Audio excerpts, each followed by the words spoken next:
vamos lá fazer mais questões que pediram da lista de revisão para o OBF terceira fase.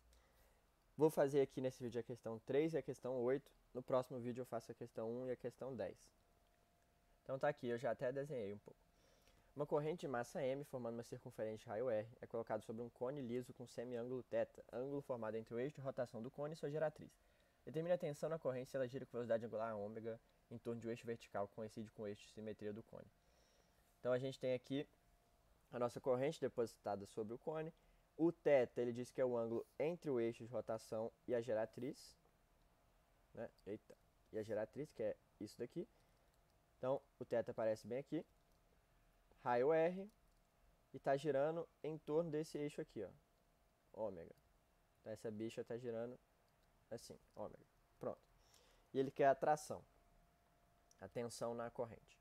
Então, olha aqui. Vamos pegar um mini pedacinho dessa corrente para analisar. Nesse mini pedacinho, nós temos o peso dele, que vai ser, vamos supor que ele tem a massa dm, é um mini pedaço de massa. Tem peso dmg. Nós temos uma pequena componente da tração para cá, como a gente vai ver daqui a pouco, apontando para o centro. Minha nossa, cadê? Pronto. A linha não fica mais reta, né? Pronto. Vai ficar assim mesmo. Nós temos uma pequena componente da tração Tx aqui. Ou melhor, Ty. Tanto faz. E aí nós temos aqui, perpendicular à superfície, nós temos uma normal, né? Fazendo 90 graus. Essas são as forças que estão atuando. Então, basicamente, o que a gente vai fazer é o seguinte. Vamos primeiro já encontrar a normal, né? A normal é tranquilo de encontrar. Por quê? Esse ângulo θ, ele aparece aqui, né? Se a gente prolongar, botar aqui também, ó, o θ aparece de novo aqui. Significa o quê? Que n seno de θ, aqui em y, é igual ao nosso dmg. Então, a normal ela é igual a dmg sobre seno de θ. Beleza, deixa isso guardado. A gente vai usar de novo na força centrípeta, né? Tá, beleza. Então agora vamos encontrar essa tração. Aqui eu desenhei a nossa corrente. Só que a gente vai olhar só vista de cima, né? Só que nós vamos olhar só um pequeno pedaço aqui da corrente que está sendo enxergada por um ângulo de θ bem pequeno. Olha o que acontece aqui. Nós vamos ter a tração que acompanha a curva, né? Nesse ponto. Tração T. É sempre tangente ao raio, né? Aqui o desenho está meio ruim, mas acho que vocês entenderam. E desse lado também vai ter uma tração que acompanha a curva, T. As componentes x da tração vão se anular. Vai sobrar só as componentes y, uma pequena componente y aqui, ty. Ty, né? Então, aquela resultante que eu tinha botado ali em cima, na verdade, ela é um 2ty, que é a resultante que aponta para o centro nessa pequena massa. Beleza, então, vamos botar aqui. Ty e ty. Agora, beleza, entendemos isso. Vamos tentar achar quem é esse ângulo aqui. Vamos fazer o seguinte, traçar uma linha, traçar a bissetriz desse cara aqui. Não vai ficar no meio, né? Finge que está bem no meio. Show. Então esse cara mede dθ sobre 2. Tá. Essa tração é tangente à circunferência. Então ela faz 90 graus com raio. Se eu traçar vertical aqui, esse dθ sobre 2 aparece de novo aqui, né? Por alternos internos. Só que aqui é 90 menos dθ sobre 2. Só que esse ângulo aqui também é 90. Então o dθ sobre 2 aparece aqui de novo. Então eu fiz isso tudo para dizer que esse ângulo bem daqui é dθ sobre 2. E aqui é dθ sobre 2. Então agora dá para a gente achar a nossa tração, né? A nossa tração resultante é igual a 2ty. Só que o ty é igual a 2 vezes, né? O ty é igual a tração seno de dθ sobre 2. Só que como eu peguei um ângulo muito pequeno, infinitesimalmente, eu não sei falar isso, mas é um ângulo muito pequeno mesmo. A gente sabe que o seno dele é aproximadamente o próprio ângulo, né? Então isso daqui é igual a 2 vezes t vezes dθ sobre 2. E aí o 2 corta. Então a tração resultante é tração vezes dθ. Agora, finalmente, podemos equacionar a força centrípeta para acabar a questão, né? Fica assim, força centrípeta é igual, ela tem que apontar para o centro, então é a tração resultante, que é o 2ty ali, que a gente acabou de ver que é t dθ, menos a normal x, que é normal cosseno de θ. Normal cosseno de θ, só que a normal a gente viu que vale isso aqui, ó. Então vai ser menos dmg sobre seno vezes cosseno de θ. Show! Agora, a força centrípeta a gente sabe que é mv quadrado sobre o raio, né? Então aqui o dm v quadrado sobre r ou ômega ao quadrado r, né? Vou colocar assim, ômega 2r, porque a gente tem o ômega. Agora, para facilitar nosso entendimento aqui, eu vou criar uma nova medida, que é a densidade linear dessa corda. Densidade linear de massa, né? Vai ser a massa dela sobre o comprimento total, que é o 2πr. Por que eu fiz isso? Porque dá para eu escrever esse pequeno pedaço de massa que eu estou analisando, dm, em função do dθ. Olha que legal. Esse dm vai ser igual ao dl, que é esse comprimento aqui, dl, vezes μ, né? Vezes a densidade de massa linear. Só que o dl, a gente sabe escrever. Esse pequeno comprimento dl, ele mede r dθ, né? A definição de radiano não é que o ângulo é o comprimento da circunferência dividido pelo raio. Então esse comprimento é o raio vezes o ângulo. Então o dm a gente pode trocar por r μ dθ.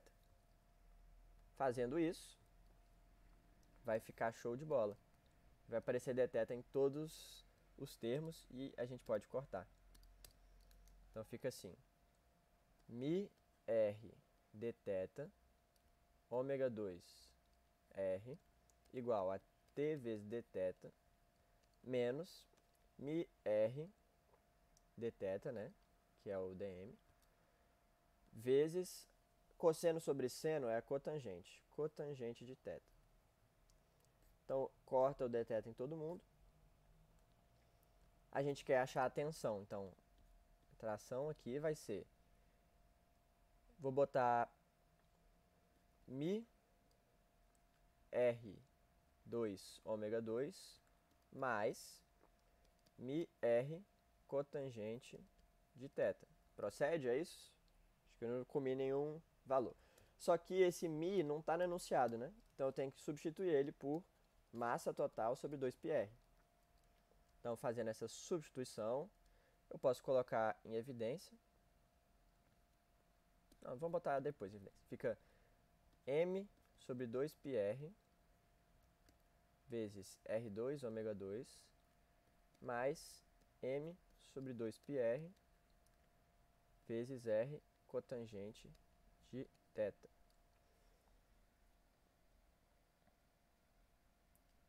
Tá faltando um g, não? Eu comi um g em algum lugar?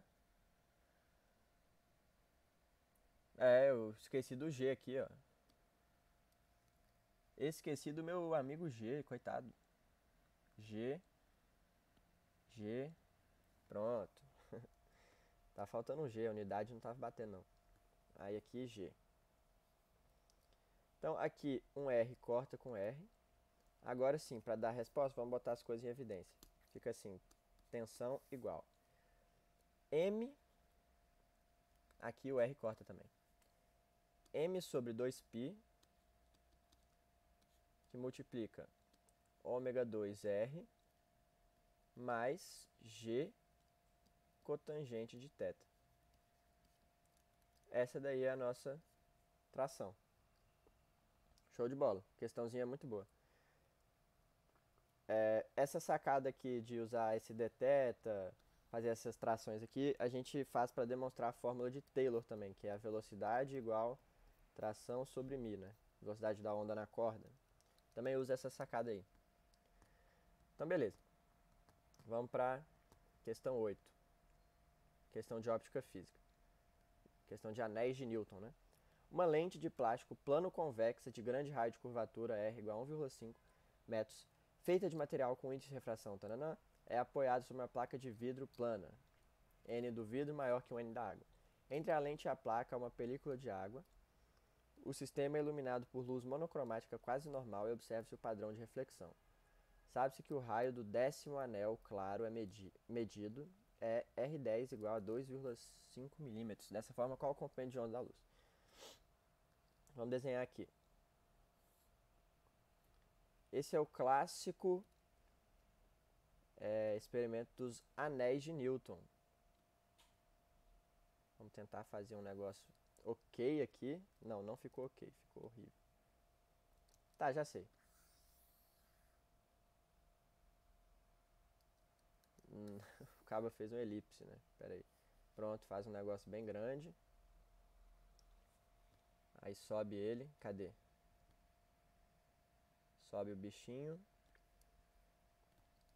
E aí a gente mata ele aqui, ó. Pronto. Agora sim.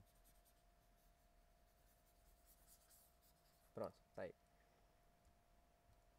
Ficou bom agora.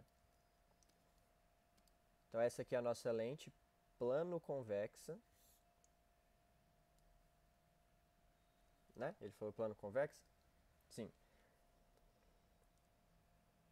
O N, então é uma lente de plástico. O N de plástico, que é o N da lente, é 1,2. Aí, isso que eu desenhei de vermelho é o vidro, né? Tá apoiado sobre uma placa de vidro. Então aqui N do vidro, ele não forneceu. Mas ele disse que é maior que o N da água. Então vou escrever maior que o N da água. E ele disse que vai colocar água aqui.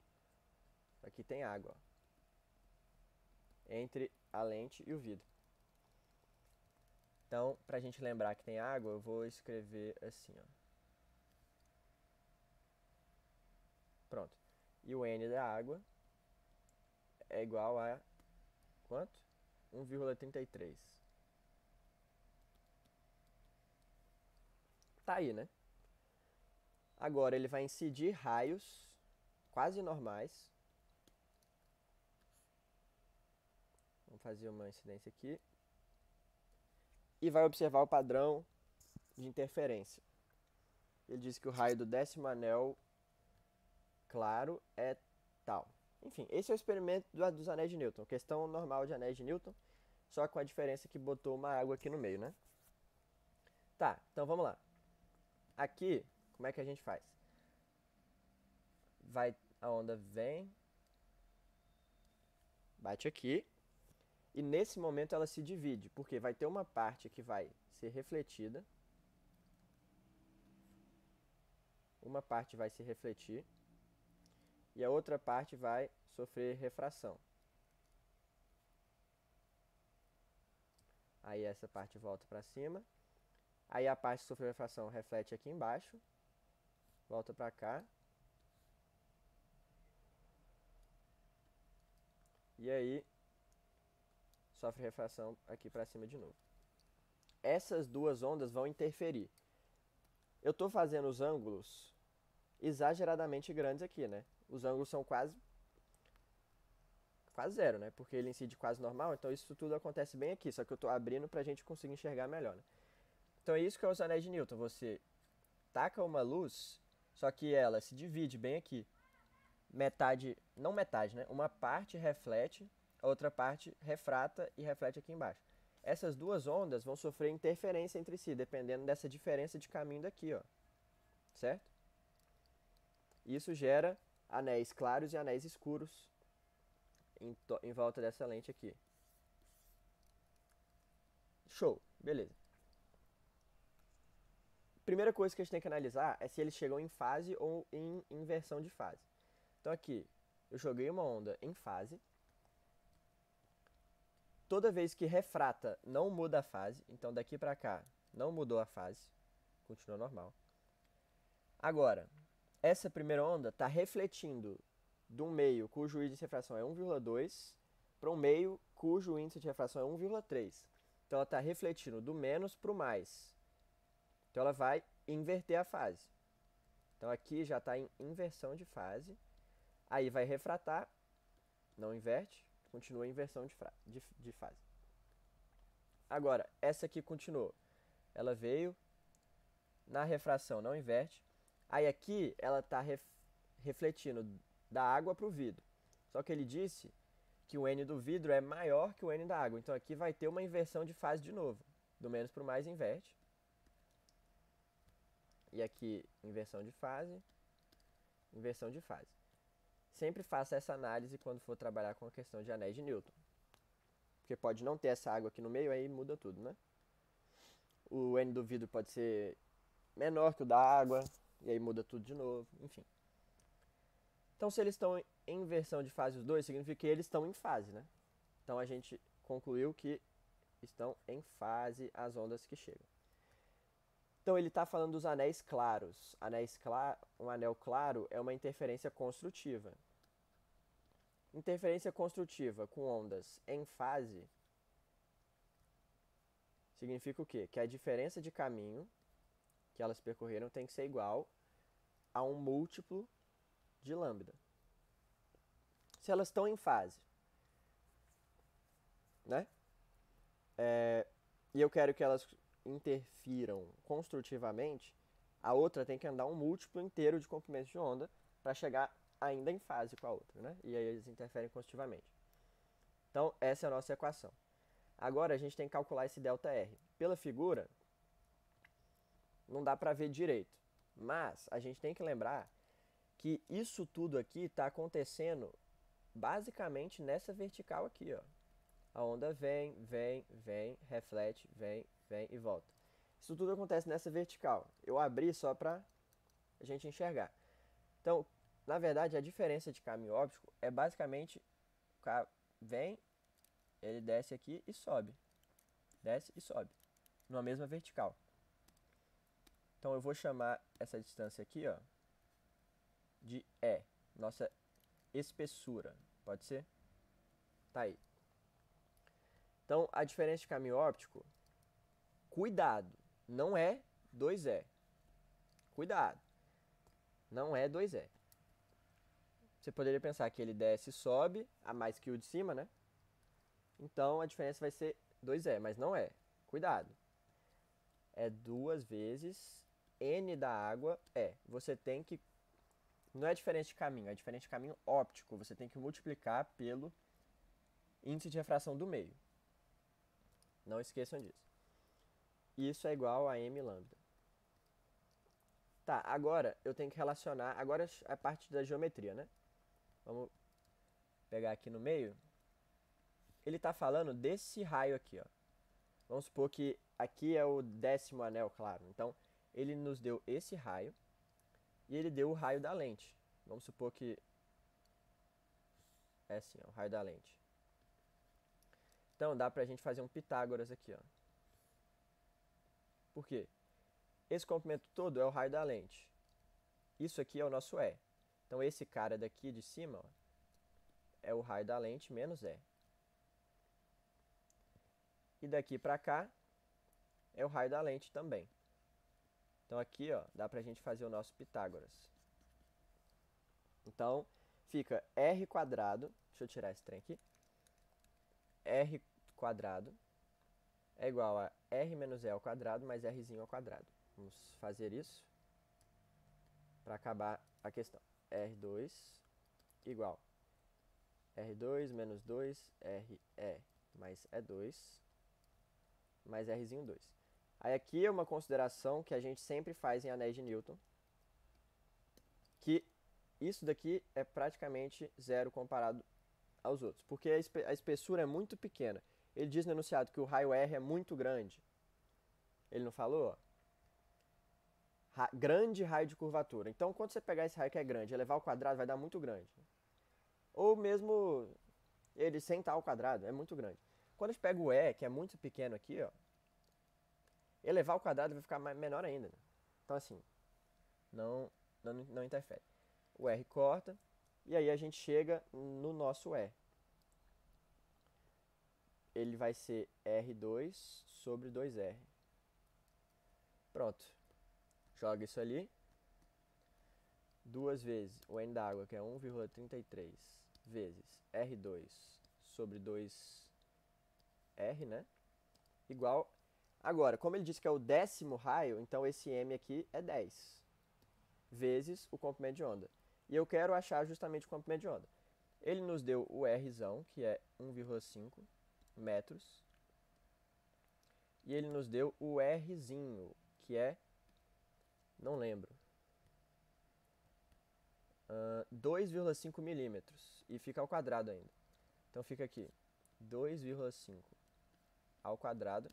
Milímetros ao quadrado, 10 a menos 6. Agora, o 2 corta, né? 2 morreu. Eu não vou fazer essa conta na mão, né? Deixa eu pegar a calculadora aqui. Aguarde só um pouquinho. Fica 1,33 vezes 2,5 ao quadrado, vezes 10 elevado a menos 6, dividido por 1,5. E ainda dividido por 10, né? Isso aqui dá,